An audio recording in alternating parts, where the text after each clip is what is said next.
hope you're having a fantastic day or night. Today I'm going to be going over these super dope SHOTBYJOLO style effects. We've got a clone duplicator effect and this really cool freeze frame flashing black and white effect. I think the clone effects are just really cool and really smooth effects that you can put in your music videos. The first effect I wanted to go over is the super cool freeze frame like paper flashing effect. At the same first clip and then it transitions into a different clip that we are going to use. Go ahead and duplicate our second clip. Then we're going to right click, go to our time, and turn this into a freeze frame. If I scrub through my timeline, this is just one frozen clip. We're going to drag this back so it overlays over this clip right here. We're going to go ahead and overlay this about 12 frames over the transition. Now if you want this to be faster or slower, you can obviously affect how long you want it to be. And I'm going to extend it one frame over, Control-Shift-D, and cut it there. So the next thing we need to do here is actually mask out our subject. So I'm going to go ahead and click on our freeze frame, go ahead and grab the pen tool, and just start applying a mask to this layer. I'm going to close off the mask here.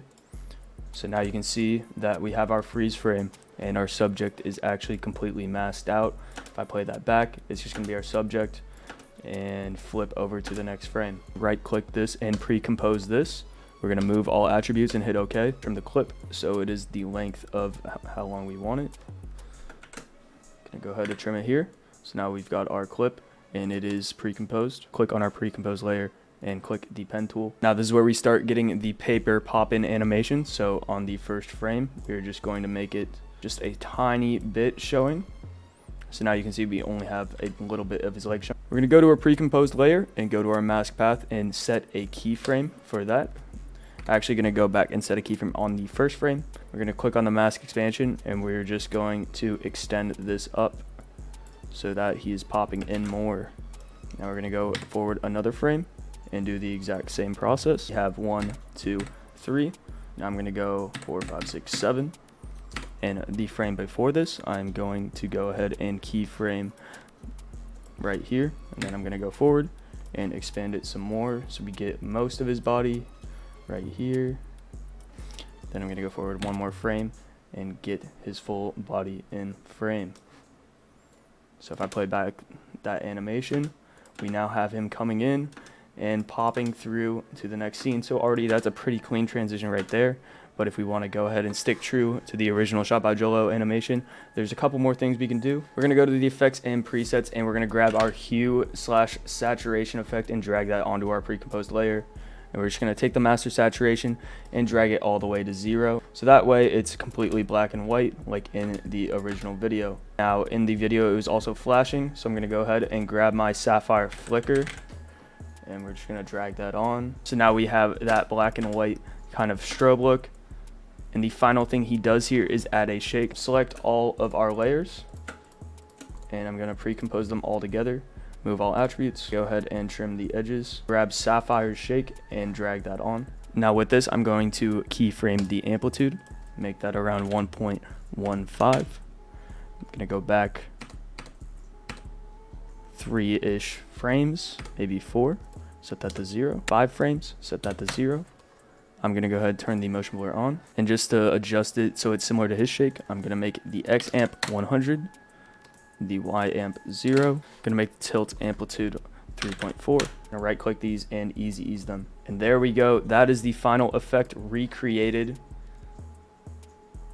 So moving on, we're gonna go ahead and recreate this clone duplicator effect that he uses in the video. We're gonna be recreating it using this scene from the music video right here. Going to Control-D, duplicate the layer, double click on this to open up the layer tab, and I'm going to grab the roto brush tool and just get a quick roto brush of our subject all the way through the clip.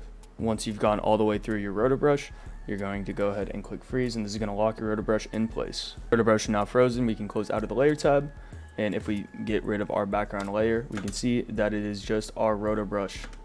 Now to improve this roto brush, I'm going to go ahead and increase the feather to about 10 and decrease the shift edge to make it a little bit smoother.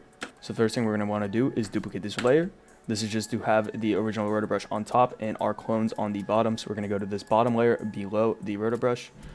And I'm going to go ahead and add the transform effect from the effects and presets onto this layer. If we go to our effects, transform, I'm going to go forward a frame. Then I'm going to keyframe the position.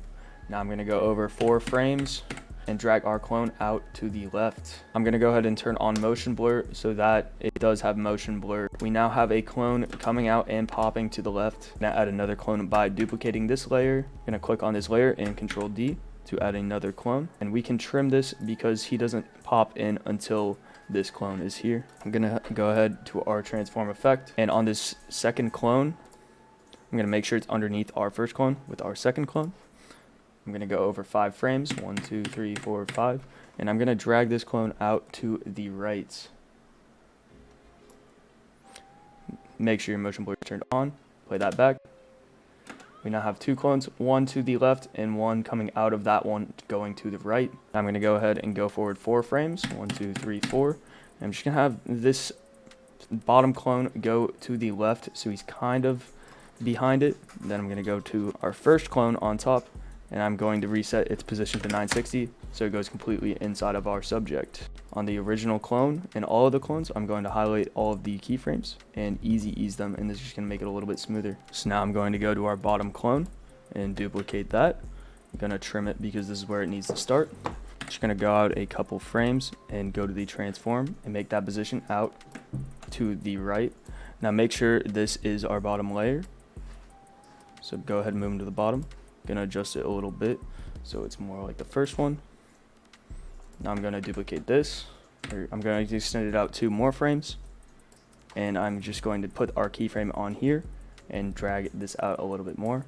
Again, make sure this is beneath all of your other clones. I'm gonna repeat the process for another clone. I'm going to duplicate this, go to the bottom layer, I'm going to go out 2 more frames and move our keyframe here. Now I'm just going to extend it out 1 more. So now if I play it back, I've got all of these clones coming out.